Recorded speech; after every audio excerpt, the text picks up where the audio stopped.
Super Bowl is done and dusted. Winner has been confirmed, and that's not the biggest news of the day. Two Loose Cannons, good friend of the show, his streak has ended.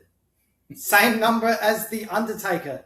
That number of 21, it's a deadly number. I'm talking about LeBron James. I'm Liam. I'm Ross. So 21 consecutive All-Star appearances, a phenomenal number, broken. So today it's been confirmed that he won't be a starter. He wasn't voted in. Yeah, he wasn't voted in. Yeah. To be part of the All-Star game, which I think is the World versus Internationals this year. Finally. And it would have been a good one for him to be a part of. Yeah. Because we're not fans of LeBron. That's right. I'd love to boo him. Look, we've heard the rumor, not the rumours, we've heard the murmurs that he probably didn't deserve to be there, or at least as a starter, and not as voted in over probably the last two years. So, look, it doesn't surprise me that he's missed, but they'll find a way. Someone will get injured, he'll play. He'll be an alternate. So, which, I don't know if he deserves to be, his number. I don't think his numbers are that great this year, but still, he's performing. He's serviceable. He's LeBron. Yeah. At the end of the day, I don't watch the game for LeBron. No. In fact, I don't watch the game, period, because I think they've destroyed it now. It's ISO just ball. crap. Exactly. Yeah. It's just absolute crap. Hand the ball to the star of your team and watch it go to work. And you know what? It wasn't a great game. Well, back in the day it was, because you used to play 3 quarters of nothing. Yeah. And then that last quarter used to be like full-on competitive because there was money on the line. These guys make so much money now. Whatever they're offering for the... Yeah. You think back to the days where those centerpieces started to emerge, I go back to Magic Johnson, Larry Bird, Michael Jordan, slightly later emerging. Yeah. They still had pieces around them that were useful. There was none of this ISO bullshit. No, there wasn't. They were the star guys of their team. That's right. But it all worked within a team. Yeah. It just seems now, you watch, James Harden a couple of years ago when he was at his absolute pomp. Get the ball to him, he'll draw you a foul, he'll take all your shots. Yeah. That's crap. It was just a joke. Yeah. And they've turned the game into a joke. And, and back, how many years ago? Maybe 10, 12 years ago, the dunk contest meant something. It means nothing now. It's a joke again. You have guys coming off the street that are dunking better than the NBA players. Yeah, no joke. So we have high school probably players who are dunking better than the NBA guys. So the dunk contest means nothing now. It's been diluted so badly. Yeah. There is no skills contest. I mean, it's a thing where you chuck that's become a joke, the skills contest. And then you have the celebrity game, and then you have the sophomores versus the whatever they call it, the first year, but rookies versus the sophomores. I didn't mind the first year they brought in the skills contest. Yeah. But now that's... But now that's what... Yes, it's done. That's it, it's done. What does it prove? Yeah, exactly. It doesn't prove anything. Yeah. The 3-point is still... I find that still... I watch that. Yeah, that's good to watch. I don't mind the 3-point shootout. And then you have the main game, which, like I said, was just an absolute joke. But if they're going to go to... what is it? World versus USA. Versus USA. That might be interesting to watch because you'd think the world would have something to prove here and they won't be mucking around. They'll be... Yeah, I think both sets would... Certainly, the United States don't want the internationals coming to their country and saying, we're the premier group of players, Everyone sees America as the best team in the world. Well, they might see him as the best team in the world, but put him up against Jokic... what's his name? Antetokounmpo. Yeah, Doncic. Probably out of the top 10, there's probably seven players who are internationals out of the top 10 best players in the NBA at the moment. Yeah. So, look, and we haven't really discussed on this show. There's been a couple of times where we've gone off air and I've gone, we should have mentioned Josh Giddey. Yeah. Unfortunately, he's missed too many games with injury, but he would have been a certain starter if he stayed injury-free. He would have been good. And I don't even see him in the starting... Oh, God, he's definitely not a starter, but no, not we're talking maybe 10th, 11th or 12th player of that team. Could have made the team, yeah. And yet, what he's doing for that Bulls team, enormous. So, the world team is absolutely stacked. Yeah.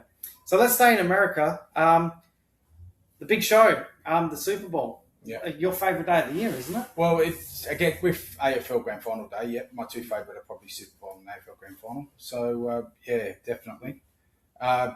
Flat as everything about the day. The first half was terrible. The halftime show was terrible. Picked up in the second half because they had to. I guess they had to go for it. Patriots, which then somewhat meant Seattle had to go for it as well, or whether they just got fatigued and it opened up. Yeah. Say what you will. Yeah. There was stuff. I mean, we were watching that game, and I was wondering why the Patriots weren't going deep. They weren't trying to spread the field. They were just doing the same crap. Very few, there wasn't a lot of shots from the shotgun. They weren't changing it up. He was getting caught in the pocket. He got sacked. How many? Super Bowl record sacks. Rushes. Yeah. So it was just, for the Patriots, absolute disaster. Now, forgive me because I've forgotten the Aussie kicker's name. Benson. Didn't he set a record or something? Yeah, he did. Yeah. Points. Yeah. So shout out to him. Yeah, points. He's our highest point scorer, kicker to kick the most points in the Super Bowl, yes. Yeah, and that's where I thought, because I didn't watch it as closely. I was at work, unfortunately, had it on in the background and watched what I could watch. But it seemed like Seattle were happy to set for the field goal. They were. And just sort of say, well, back their defence in, which it did its job. Yeah, and you know what? And in all honesty, the Patriots' defence did their job as well. Yeah. They kept them to field goals. It wasn't like this was a 35-0 lead at halftime or something. It was,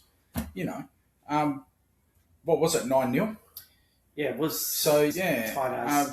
And one shot down the field and a field goal, and the Patriots have the lead. So, ifs and buts, but they were just nowhere near. You could see that they were nowhere near it. They weren't even anywhere in that game. The Seattle defense just had their own way with them. Do you think the injuries that New England Patriots had leading in played a part? Because you get to the last day, of course, the wear and tear, that was the excuse. Green Bay used against, how do you expect us to beat the Bears? They had the Bears on toast. They should have beaten the Bears. The Broncos used that same excuse. Yeah. So look, if it's good enough for other people, then it's got to be good enough for you.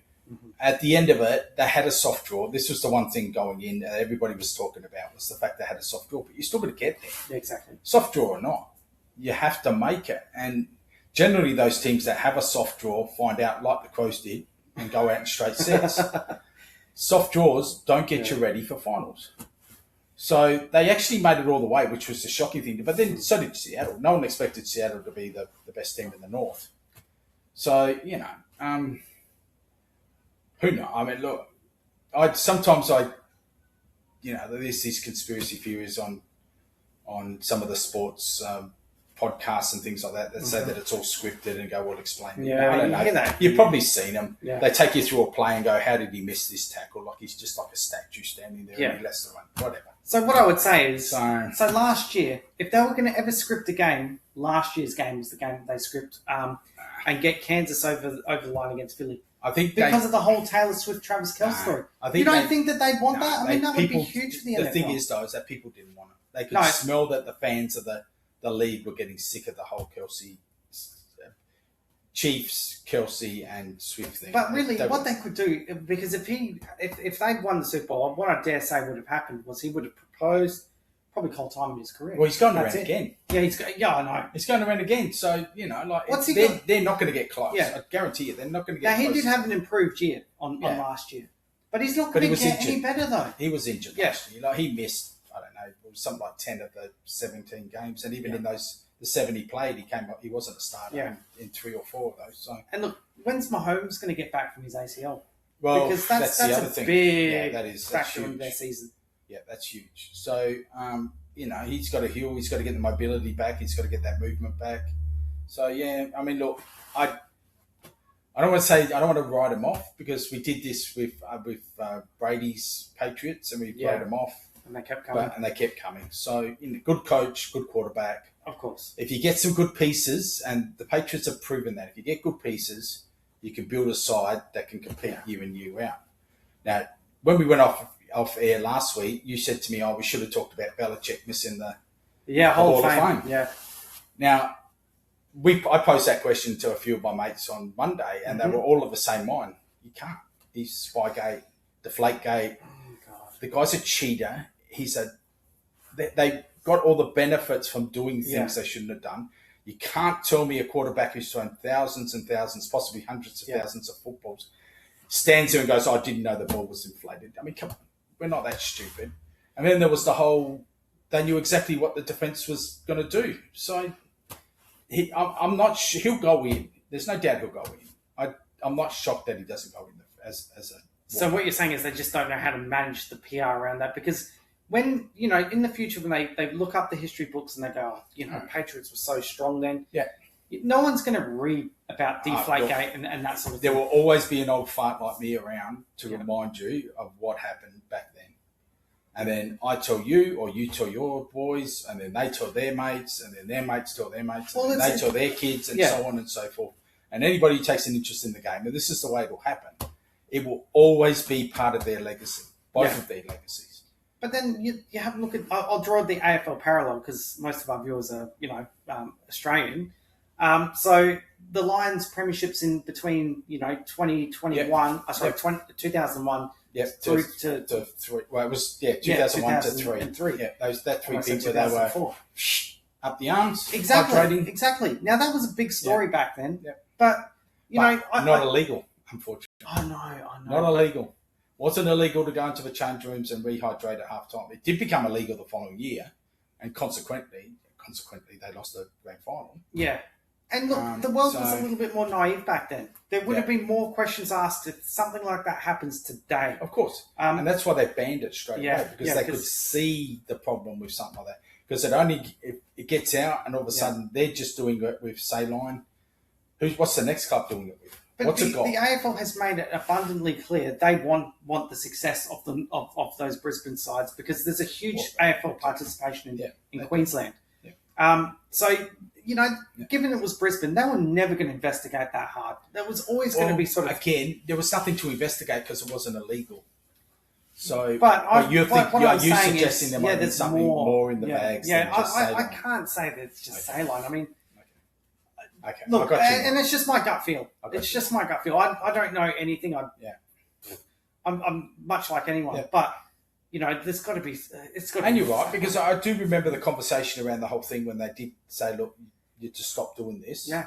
And nobody questioned it. They just said, "Ceylon," and we all went, "Oh well, it's only Ceylon." Well, so no one, completely different story. But again, injecting things into the body, isn't it? At first, it was they're vitamins. Yeah. But more and more questions were asked, and more and more was uncovered. It wasn't just vitamins. Yeah. Well, look, who knows? An AFL official might have walked into the change room, seen that happen, reported it. They've gone in, said, "Look, we're gonna have to take your bags. We want to check them all." They might have checked them. Yeah. They found out it was all saline, end of story. Yeah. I'm sure, and there would have been orders. There would have been all sorts of evidence to say what was in the bags, because they would have had to approve the sale. The invoices for what they received. Yeah. They would have had to have had the medical staff who was administering. So there might have been a little bit more of an investigation. But if they got a sample of a bag and it was Saline, they just would have done it. Saline, yeah. So, I mean, look, I don't know to what point they went for it. But everybody at that time seemed to go, is that wrong, or is that just smart? Yeah, but it was funny. No one else was doing it. And no one, I mean, it got stamped out pretty quickly. But...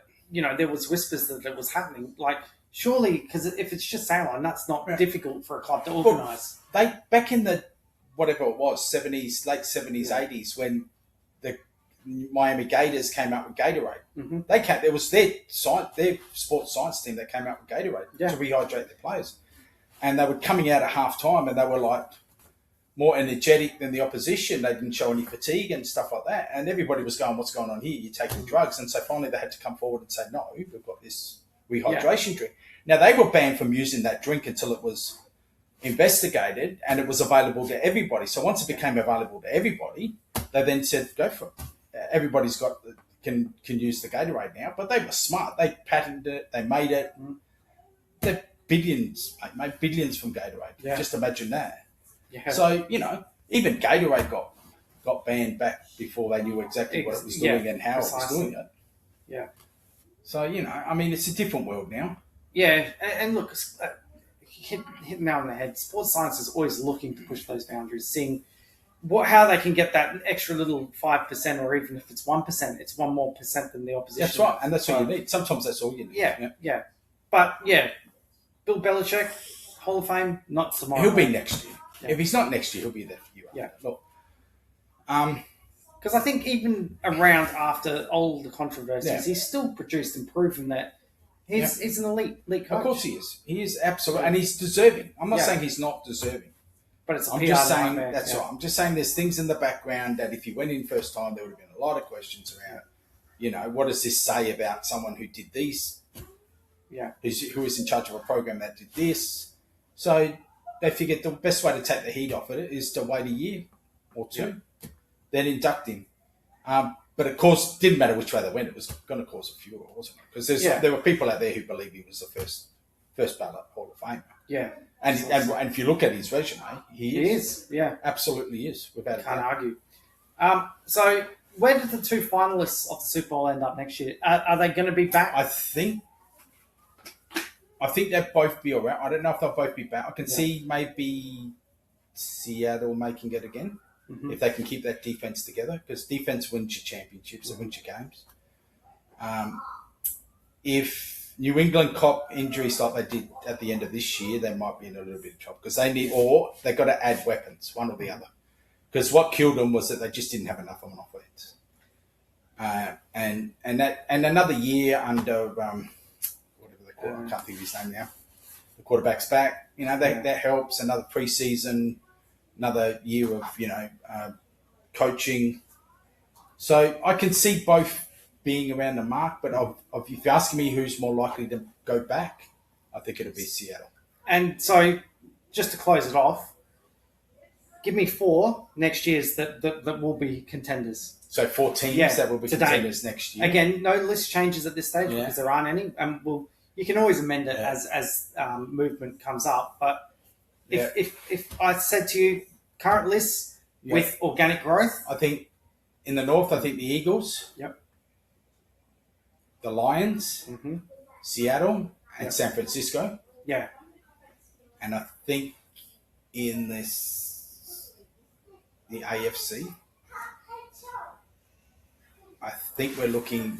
The Bills are really disappointing. I'm really. They should have been there this year, to be honest with you. If this was their year to make it, so I'm a bit hesitant to say the Bills, but I think maybe next year they can make the Final Four. It's the Colts. I think the Colts really had a good year this year. If they can build on that. The Ravens were really disappointing. A lot of people had the Ravens to make it at least to the conference game or even to the Super Bowl. So I think they can be the 3rd team. And maybe Houston.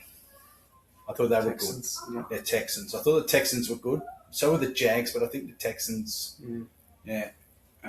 so probably if I had to pick between the Jags and the Texans, I'd probably go Texans. Okay. Yeah. Excellent. Yeah, I can't argue with that. You know a hell of a lot more about it than me, but just looking at the way the season played out and where the growth could lie, and that, again, not knowing any player movement at this stage, that's where my money would be. Yeah. All right, so AFL ramps up this weekend. State of Origin on Saturday. What is it, 4 o'clock in the afternoon? 4 in the afternoon, something like that. Yeah.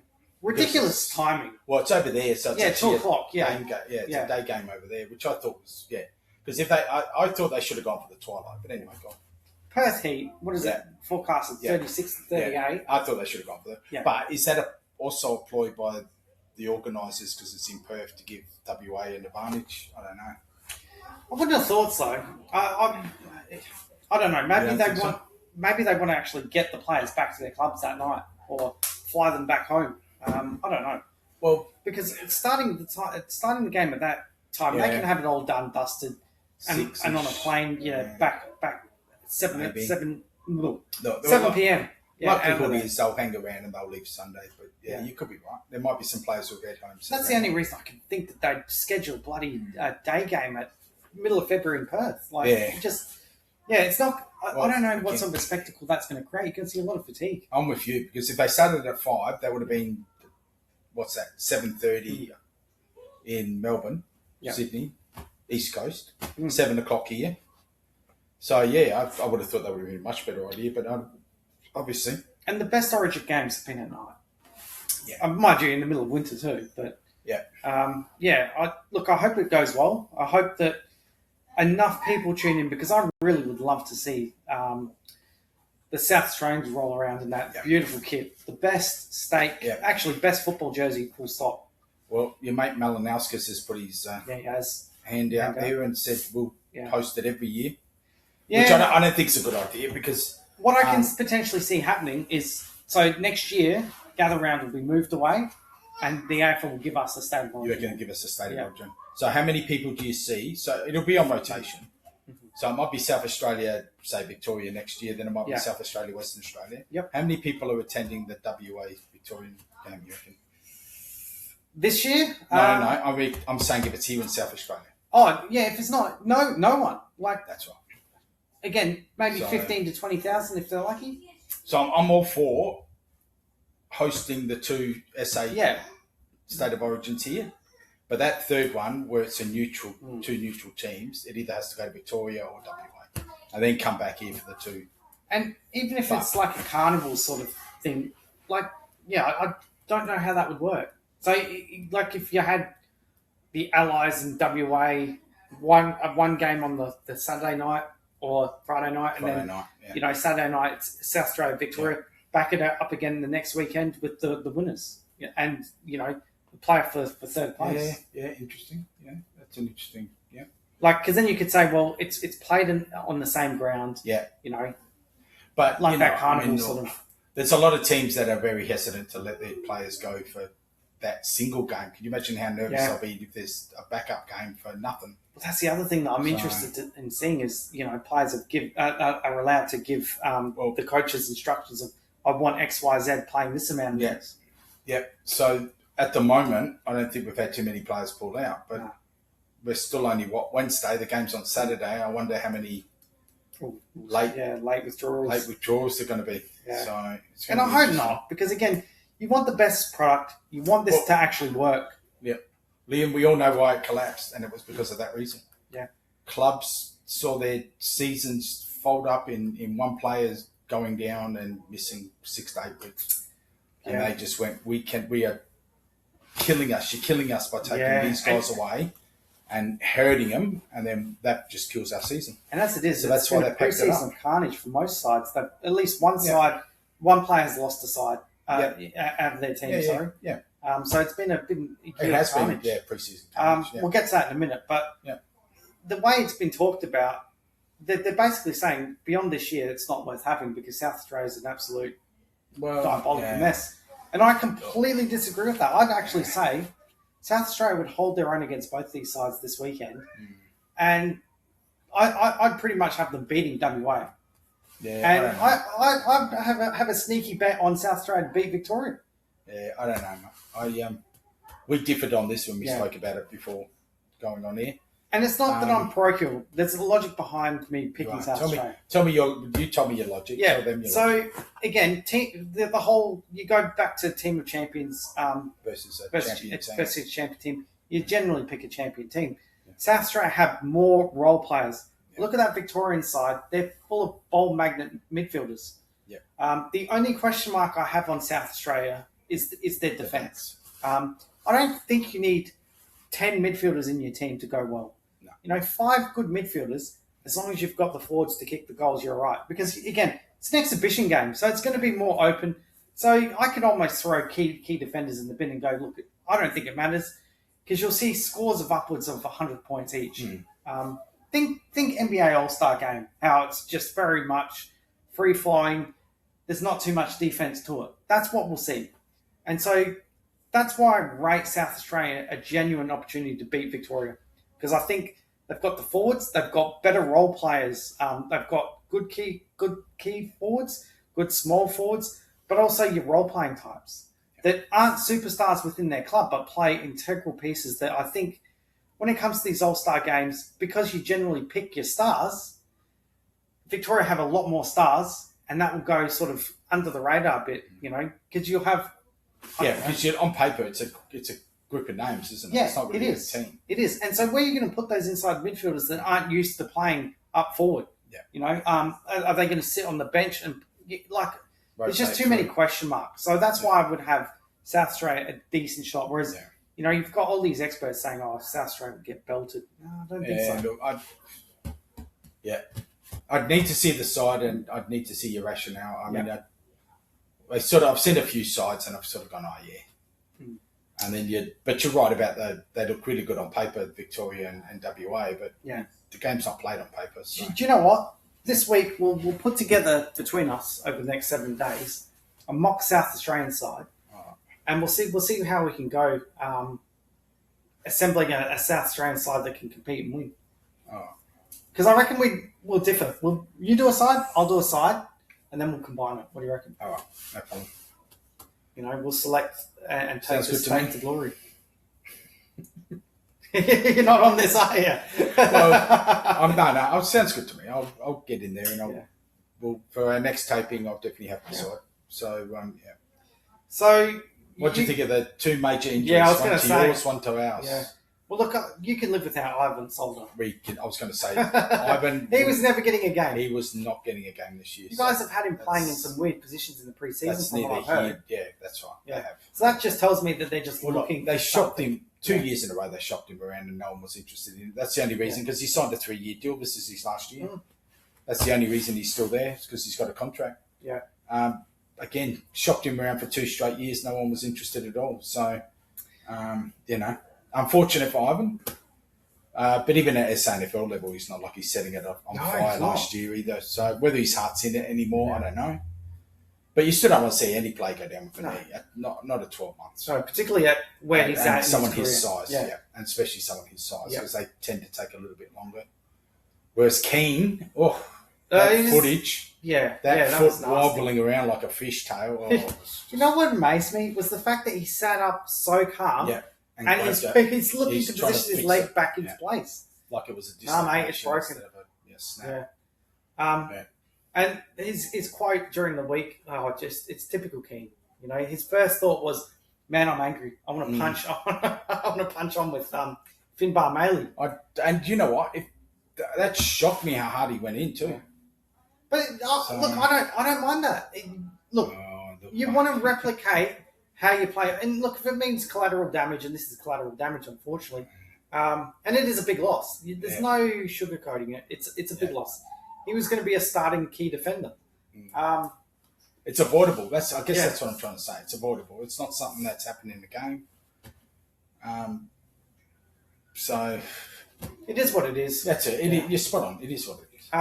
And look, we were quite fortunate last year. Didn't cop any injuries. We're copping them thick and fast this year, and a lot of it is just luck. I mean, they're impact injuries. They're not through poor management. It's not through anything that you can control other than bad luck. Okay, you can say, well, there's no need to dip in that hard, so that is controllable.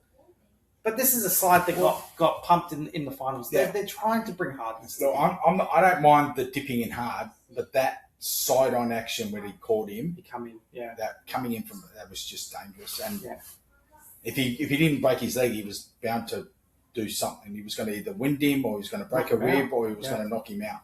Yep. So that was just a dangerous action at that point. So I don't mind dipping in hard, but you got to draw the line. Now, having said that, he's one of yours. Yeah. So you don't mind it. He missed the first showdown. It's not so much I don't mind it. It's just I don't have to worry about it. No. If he'd been one of ours, I'd be filthy, absolutely filthy at the play. I think now's a good time for me to actually apologise, and you don't hear this often. But sorry to the Crows list management. They've got it right. Maybe they had a crystal ball and could see this happening. But I thought Butts, who had trade value, was worth trading out. I saw him as a potential flight risk at the end of this year. But now he's worked his way in and he's found a starting spot. Now, rumours have it he was going to displace Murray anyway. This is Butts displacing Murray. Yeah. Because there's question marks over Murray's durability. Yeah. But having said that, I still don't know how it's going to work. Because Keane, he went to another level last year with his intercept marking. So that's a massive, massive blow. Yeah. And there's Worrell that can come in and chop in over the top, and Murray can do his bit, but they're not marking. So still time to rejig it. They've got a pre-season to work it. That's silver linings out of a bad situation. What have they got now? When does the first Community Shield game start? Is March? No, it's It's a February. February, Yeah, late it's February. February. So Yeah. after the State of Origin game. So we I think play the you first week- guys and Freo. No, we've got Freo and West Coast in the Community Shield. But yeah, we end up playing a fixture. It's Okay. remember last year how they did it like I think it was 6 to 8 quarters. Yeah, and then Yeah. the SNAFL. Yeah. So it's not part of the community series, Yeah. but Yeah. I'm not sure if that's the first one. I think it is the first one, and then they roll on to the community We series. both head to WA to play. Yeah. So I mean, like I said, time will tell what's going to be happening. But when we talked about this last year, I would have loved Butts. I think I even said that to you, that if they were going to put him up for trade, I would have loved to have grabbed him. And before he broke his ribs, I thought he found his way in, and he was going to keep Murray out of that team. That's how well he was going. Yeah. So it was a blow, but I don't think it changed anything with where the Crows headed up. I just think that it was unlucky for him, and they rate him pretty highly down at Westlakes because they could have got something decent from him. Both Western Bulldogs and North were throwing they were big things at them. They were. So worked out well in the end. Anyway, don't want to talk about it anymore. World Cup. Yeah, 2020 World Cup's on at the moment. Yeah. Australia play Ireland today. Yeah. 7:30 if you've got Optimus Prime. I thought it was Prime. Amazon. Yeah. If you got Amazon Prime, so you'll be able to watch it at 7:30 tonight. Do you think that they might drop this game? No, I've just got a gut feeling that this is droppable. no, I don't. But it's hard to gauge where they're at because they got pumped in Pakistan, which we both agreed was not really the team. They got to play the Netherlands. Yeah, and the way they approached that was completely throwaway with resting players for players that weren't even going to be in the. That's right. Yeah. And then they play the Netherlands, and it's a washout. Yeah. So they've really had no preparation at all, other than the two Pakistan games, which you might as well not even bother doing. Nah. So it's going to be interesting. I'm really keen to just see how they go tonight. I think Tim David, because I think he's out.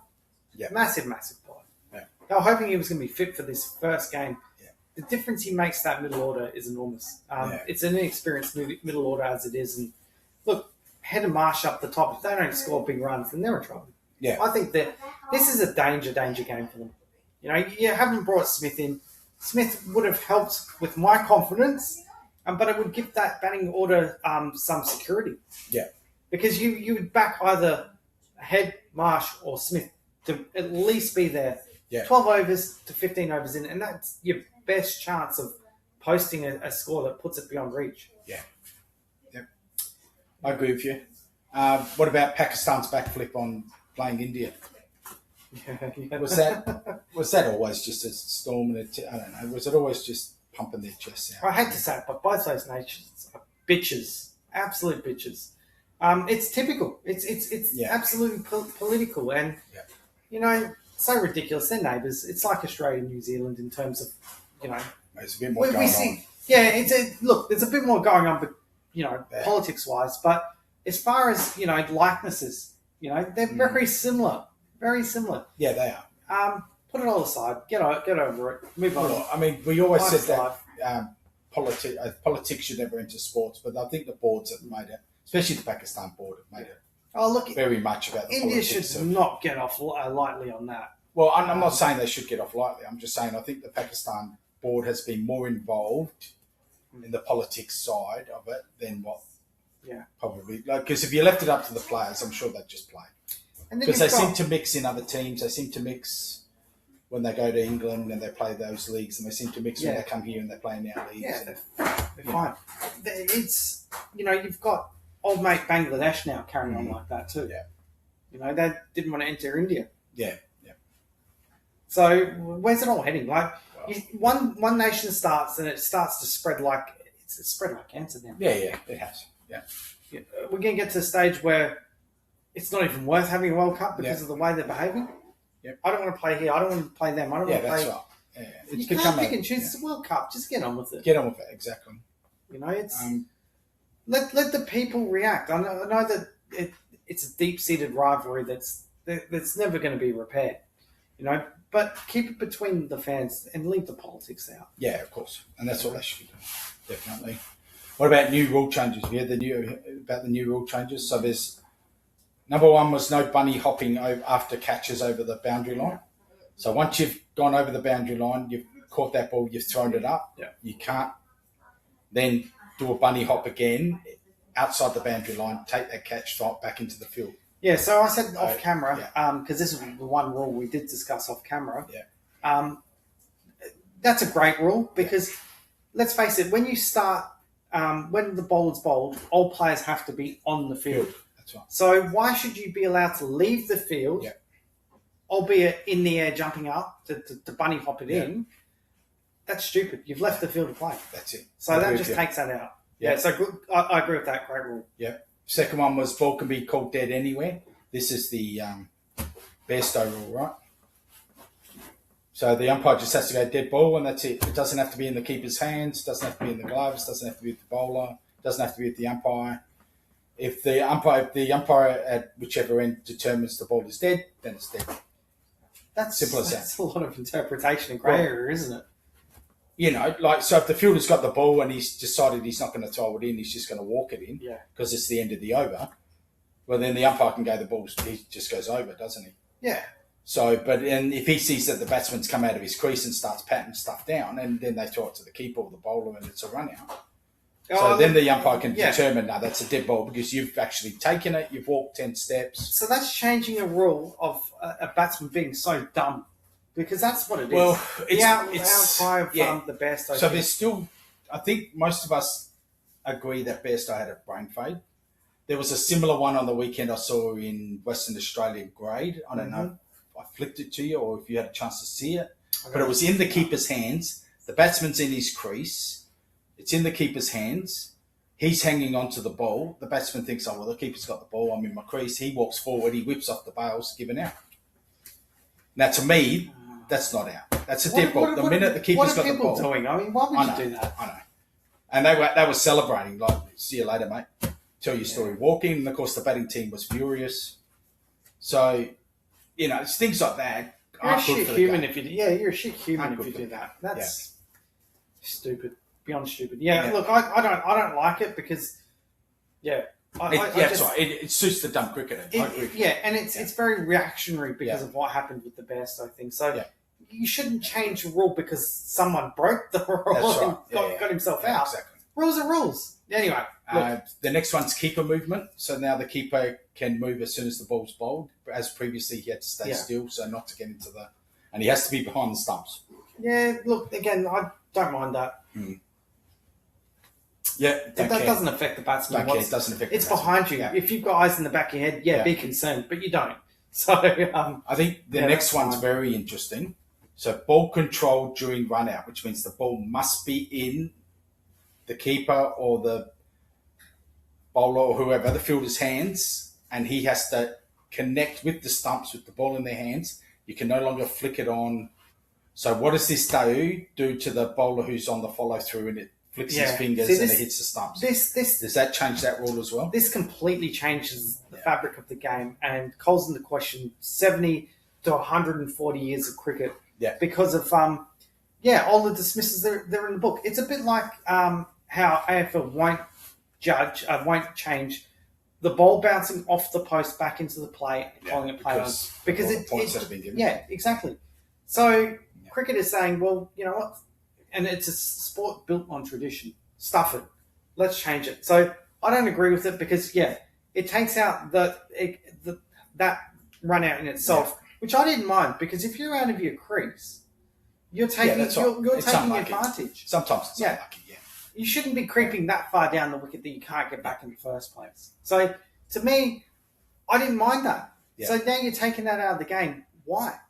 But also, like indoor cricket. I know these rules don't change indoor cricket, but it's still the same sport. But, think of all the flick run-outs you're doing indoor cricket. Right. The flicks, there's a bit of skill involved to it because you're still directing the ball to the stumps, are you not?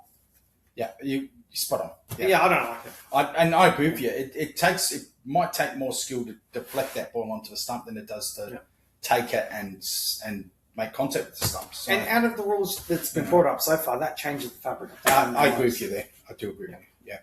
Now, the next two I really don't. I don't even know if either of us care about it. The ball size for women and juniors is going to change to smaller balls. Okay. Yeah. And laminated bats. They're going to allow laminated bats into the game. Yeah, because they're cheaper. Okay. They're saying that bats are too expensive and that poorer kids in poorer countries can't afford to play the game because of that. So they're going to bring in these laminated bats, which are going to be about, instead of being $20 each for a decent bat in these countries, it's going to be like $2 to buy a laminated bat. Yeah, so that more people can play the game. Basically, that's the thinking behind it. What about aluminium bats? No,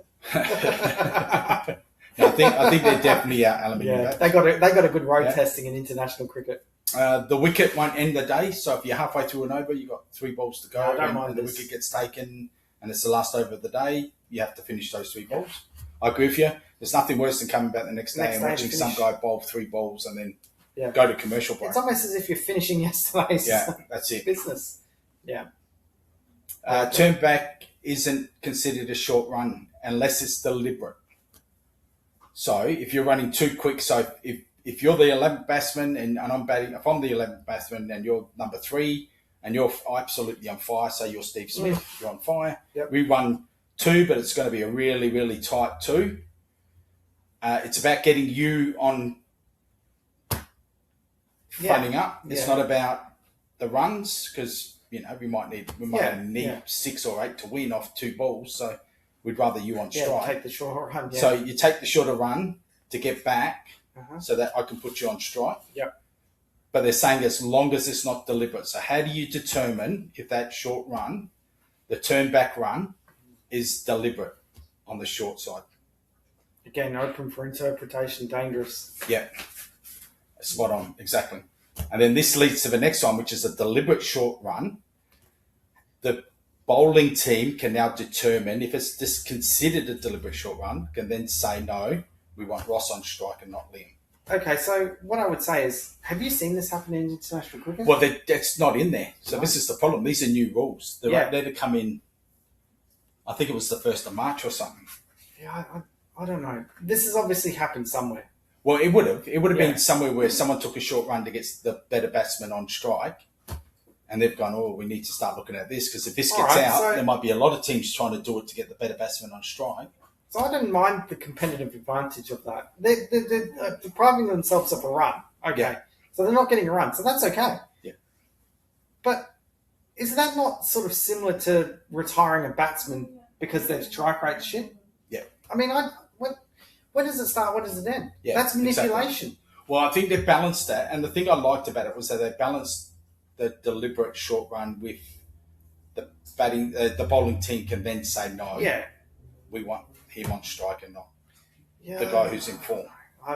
So I think there's a sort of balance, and that makes you think about, I just got to not make it obvious, or I've got to go at least. If I'm going to be short, I can't be short by a lot. Like I can't just run halfway down the pitch and then head back. Got to make it look somewhat believable. Yeah, exactly. And then the last one was overthrows only when you're trying to hit the stumps. What? So if a fielder misfields. And it's a really bad throw. And if a fielder misfields, that won't be determined as overthrows or extra runs. So I'll read it to you. Hang on a second. So if you've been crap enough not to field the ball, you're saying that the batsman's not allowed to run? Well, that's what the rules are determining. Yeah. So I'll give you this one. I'll give you the definition that they've got here. Come on, keep rolling. Is this the Incompetent Cricket Council? So this is overthrows finally defined. So only throws at the stumps count as overthrows. Misfields don't. Okay. What the hell? I hate this rule. This rule is the worst rule. What the hell? Yeah. So they're saying misfields. So if you throw the ball at the stumps, it misses. Yeah. And then it rolls to the boundary, but goes for 4, then that's 4 overthrows. But if you throw the ball at the stumps and I misfield it, I'm backing up and I misfield it, that's not overthrows. Oh, no. That's what they're saying. No. What was the purpose for changing this? What was the purpose? No idea. No idea what the purpose was. International Clown Council. Yeah. Is it... Look, because It's the MCC, isn't it? In England, ICC. This is the ICC. Okay, so but it's usually done in consultation with probably Marylebone Cricket Club, I think, over in England. Yeah, I cannot understand why that was changed. When I read it, I was with you. I'm just thinking, are we making up for the fact that Indians can't field? Well, it's probably a lot of teams that can't field. Yeah, subcontinent teams. Yeah, but that's their problem. Yeah. Get better at it. Yeah, well, that's like saying you might as well go to one hand, one bounce because the catching's too hard now. You know, like seriously. Look what happens in baseball when they misfield. Go around all the bases. They go around all the bases. Oh my god! Yeah. It's part of the game. Mistakes are part of the game. Was that the joke? No, that's actually a rule. That's the 10th rule that they've come up with. Oh my! That they're going to change. Well, let's talk about the NBL. What do you want to talk about? Oh look! Oh yeah, God. So is it the NBL or the AFL social media account running throughout the weekend? Look, great game on the weekend. You had South East Melbourne versus Sydney go up against each other. It was a good contest until Brian Gorgon and it was Foxwell got into it on the sidelines, and then for whatever reason that just spooked South East Melbourne, and they went off the rails. Yeah. But it was afterwards that the tripe that comes out, and look, there's no sporting code in this country that doesn't hype up Sydney or Melbourne teams, and it's almost gag worthy. I vomited in my mouth, and then I vomited again when I've read more posts. Just the overkill of, was this the grand final rematch? You know, are these the two teams we're seeing in the grand final? Post after post. Yeah. Give it a break. Now, last time I checked the ladder, who's sitting at the pointy end? Sitting in the pole position. Yes. They lost it only for, I think, about 24 hours. We live in the state that's got the team, I believe. The 36ers. Yes. Look, there's stars on the Guernsey. There's stars for a reason. It's the 36ers. Yeah. Sitting top of the Wizards, and they had a huge win over Melbourne United. And they've been a bogey side. Doesn't matter. Forget form lines. Yeah. They're the one side that, for whatever reason, when we travel to John Cain Arena, we can't seem to put it all together. Earlier this season, we got done by a point, and we were in a better position than what we are now. Yeah. They got the job done, and it was a very, very good performance. Thanks to Humphreys. Yeah. Well, actually, his first half was deplorable, but he did turn it around. I know your sarcasm there, but look, I do give him credit because he helped at a time where it looked like things were starting to go. Yeah, they were steadied the ship. But his performance the last few games hasn't been. It's been in correlation with their downslide. It has been, and it's since he come out and said that he wants to get back to the NBA. Yeah. Now, if NBA scouts watched his last few games, mate, he's never going to get back to the NBA based on what he's done. He's good enough, but there's just too much of a gap between his best and his worst. But anyway, getting back to the 36ers, their game against Illawarra Thursday night they had that game in hand. Absolutely had it. They threw that game away, and it's the same problems that have come up. Them. Perimeter defense, and the boards, cleaning the boards. Yeah. You know, ironic that it was a offensive tip-in that won the game for Illawarra. They had their chances, Adelaide. They should have iced that game. Yeah, they should. They had a good double-digit lead a few times. So they win that game. They win the Melbourne game, and everyone goes their back. Yeah, I still don't believe the Sydney or Melbourne media goes their back. No, they've never, because they haven't achieved anything in a long time, so they're not going to back them in to do anything unless they actually do something. Yeah. So if they win this year's championship, then you might see them a bit more next year. A bit more of the Sydney and Melbourne press saying, they could go back to back, or they're the team to beat, stuff like that. But first, to me, they need to prove themselves. Yeah, they do. Absolutely do. And losses to Sydney and the Phoenix, and like you said, Illawarra don't help. Even though everyone goes, Sydney has Adelaide's number. You look at the 4 contests they've had, and I could argue in 3 of them, 36ers should have won all. I agree with you. So it's not diabolical. No, it's not. And the blueprint was laid against Melbourne. Yeah. Use your bigs. That's right. Bryce Cotton, they finally worked out. You're not going to get max output from Bryce Cotton because of the way they're locking down. Until that side gets a point guard, you're not going to get your full maximisation. He's your primary ball handler. So all 3 bigs had a huge game against Melbourne. That's the way to go. Use them more. Yeah. Yeah. All right, well, let's get out of here, eh? Mm-hmm. Okay. I ran into a lamp post yesterday. Luckily, only sustained light injuries. Good night.